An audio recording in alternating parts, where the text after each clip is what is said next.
Enabling or disabling apps that can use cellular data on your iPhone 15 helps you manage your data usage and control which apps have access to your mobile data plan, potentially saving on data costs and improving battery life.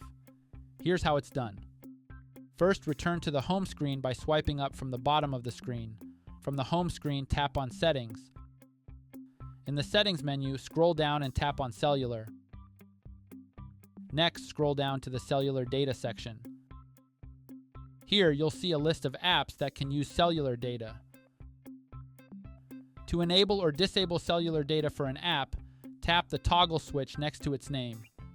For example, if you want to prevent astronomy from using cellular data, switch it off. You can also disable cellular data for apps that tend to use a lot of data, like Safari. When disabled, these apps will only work when connected to Wi-Fi.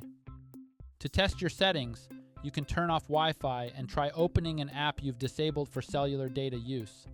You should see a message indicating that the app can't connect to the internet. Remember to re-enable cellular data for apps you want to use when not connected to Wi-Fi. Once you're done, swipe up from the bottom of the screen to return to the home screen. And that's it! Don't forget to subscribe to this channel if you find this video helpful. Thanks for watching.